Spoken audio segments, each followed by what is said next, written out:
never did call it St. Jude. Letters on that road sign rotted down to Minster. A long spell back, and the gap filled up with talk. We called it the Minster, like a fellow you wouldn't invite to supper, but you sure wouldn't ignore if he knocked. It sits off a red clay track that washes out come spring and sits up like busted teeth in August. Brickwork sunk here and yonder, so the church hunkers forward like it leaned in to listen and forgot how to stand back up straight. The graveyard hangs off its side like a shawl, stones thin and tilted. Somebody planted crepe myrtles once. They won't take root near that place now. Only briars, broom sage, and gray-green moss that shines at night like it's wet. I moved back. I took the county maintenance job. Signs, ditches, culverts. An old 1890 map, the road's Minster Lane.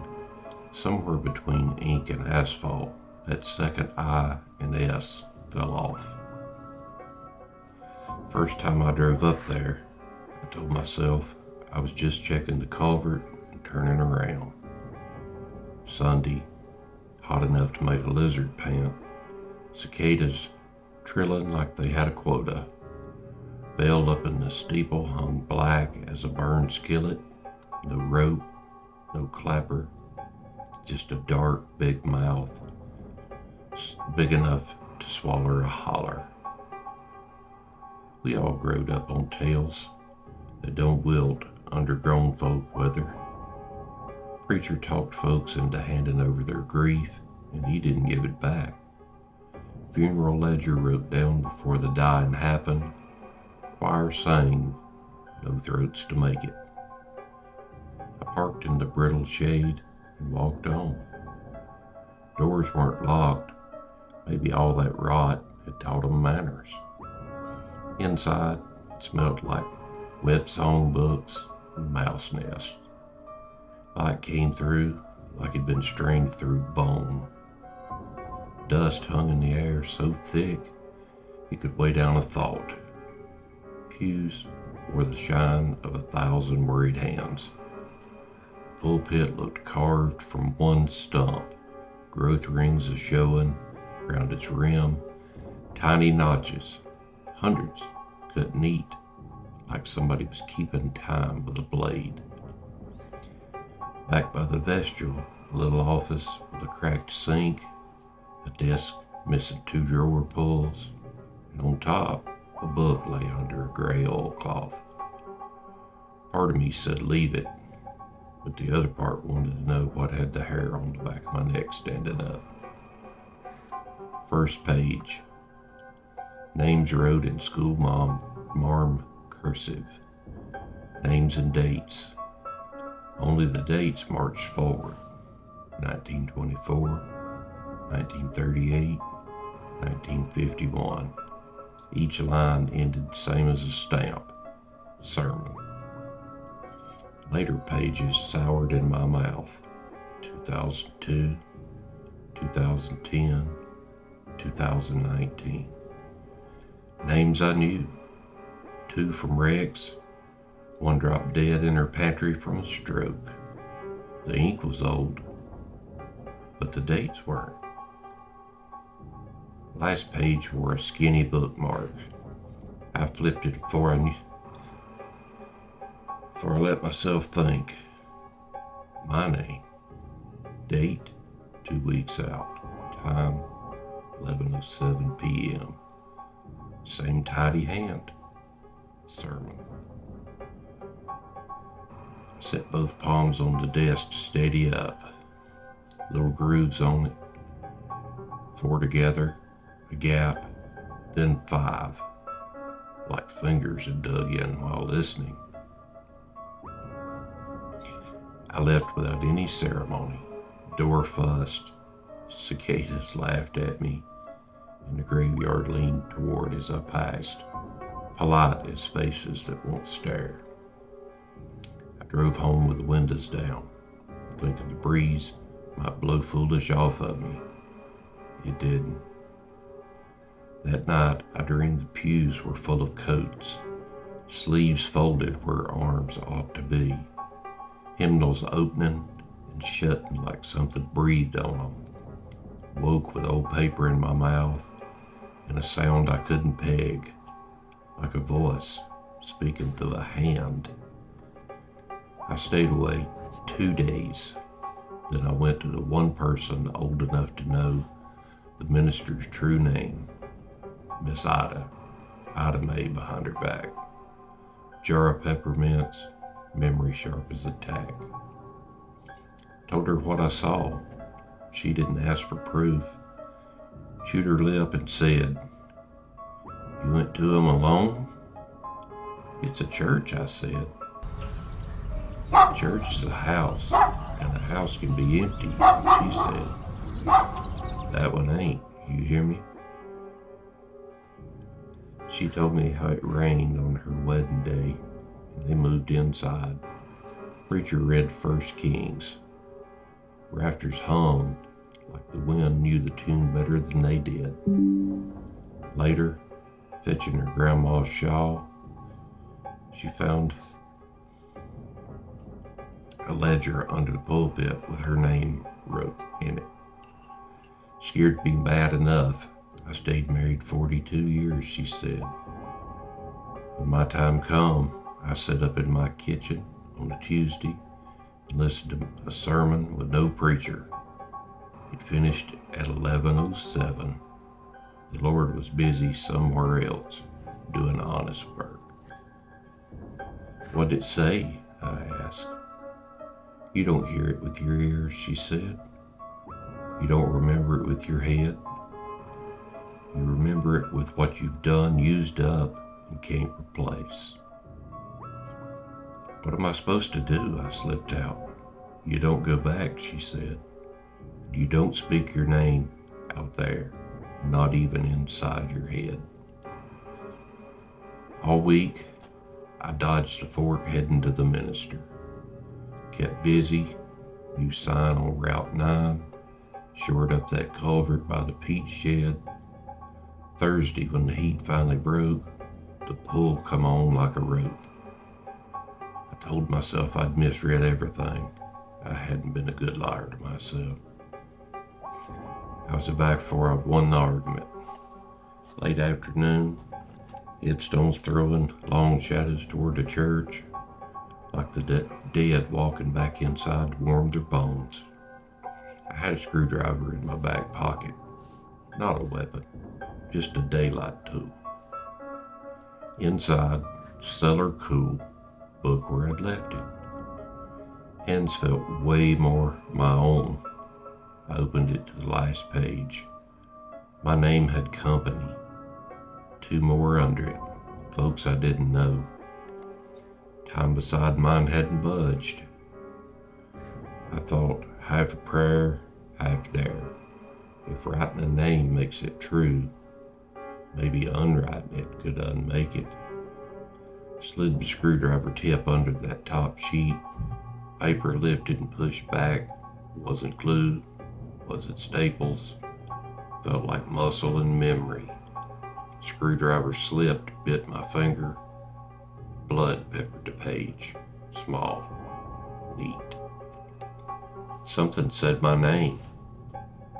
Word of mouth. It was a room. Remember it. In the not quite. I heard pews shift, shoes settling, cough smothered in a palm. I had walked into an empty sanctuary. It weren't empty no more.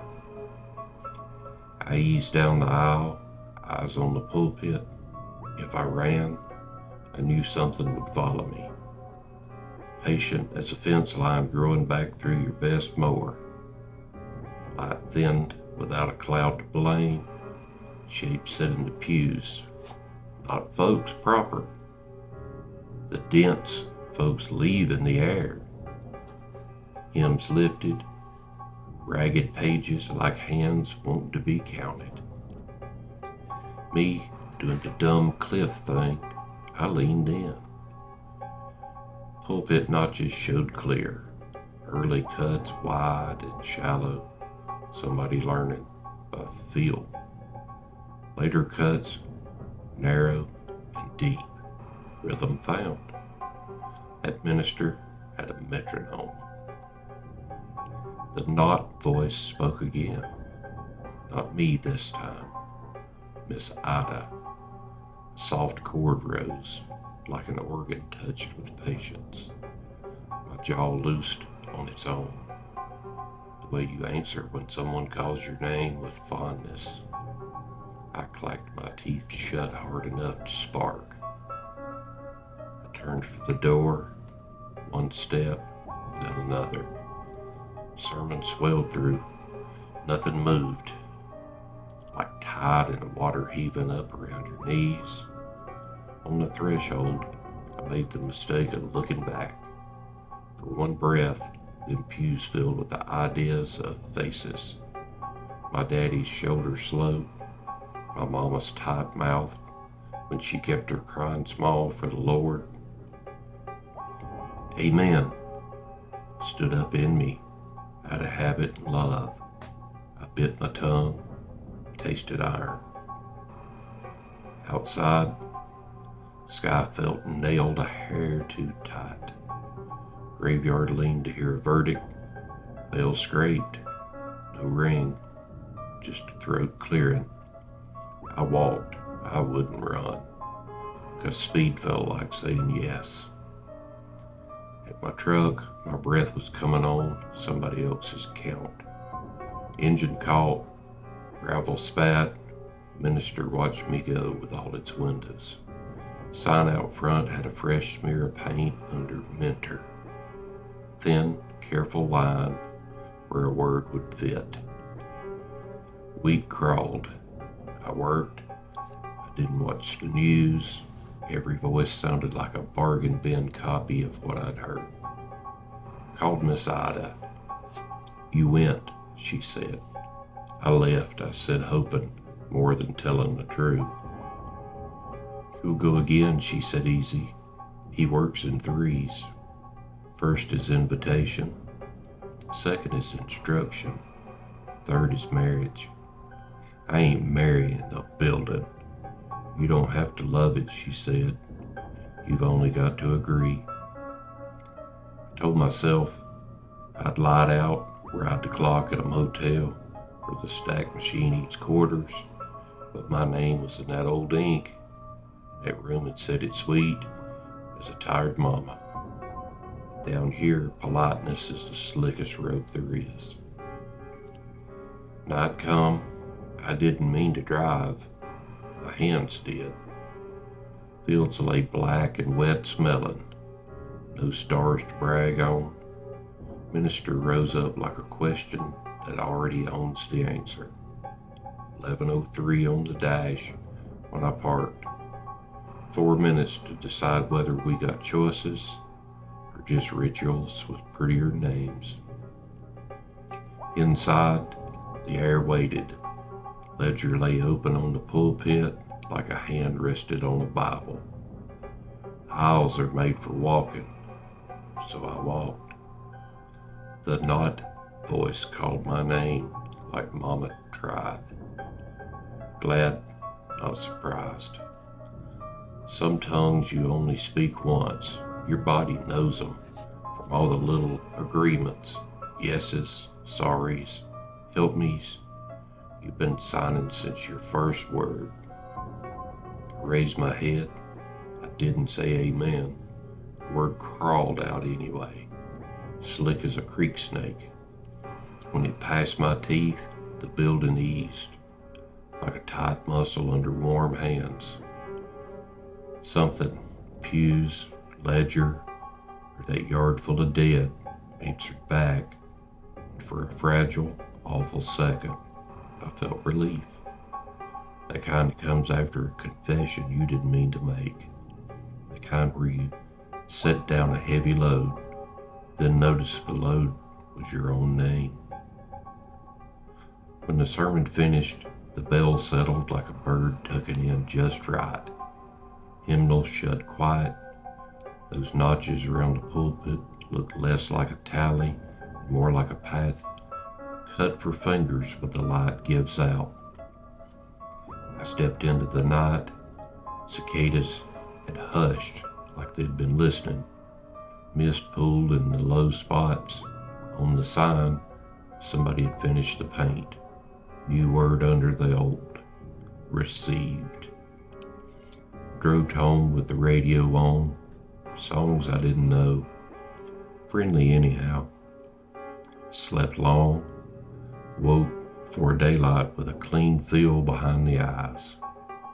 On my table lay a scrap of paper in my own hand. A name. Ought to been mine. Weren't. Went to see Miss Ida. She opened the door, looked once, nodded like I'd got a haircut. You done what you could, she said. I didn't fight near hard enough. You made your answer, she said, and he made his. That's minister business. He don't bury bodies. He buries the part that swears it belongs only to itself. We sat with peppermints and sunlight she's owned for decades. World didn't change color.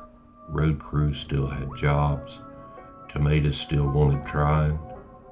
You can't shape my own name in my mouth now without feeling I'm borrowing it from a man I met once. When I drive past the minister, on purpose, not pretending, I see a building leaning toward the folks who lean toward it. Sometimes I reckon I hear that bell breathe.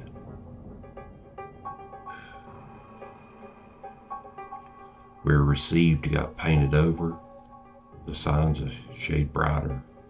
Red clay road still washes out, hardens, washes out again. Ledger keeps the old pages and waits on the new. Sermon goes on. Some nights at 11:07, I wake to the silence so full a person could drown. Feels like standing over a well, hearing your own voice float from the water with all the time in the world. Folks ask if the Minster's haunted. I tell them it's faithful. Worse in its own way. Ghosts will forget you if you keep your head down. Faithfulness won't. It learns your steps and it keeps time. Reaches out, notched, careful hand. Calls you what you are, and if you answer, it receives you.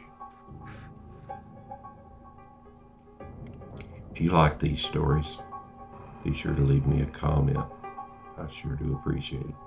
Catch you on the next one.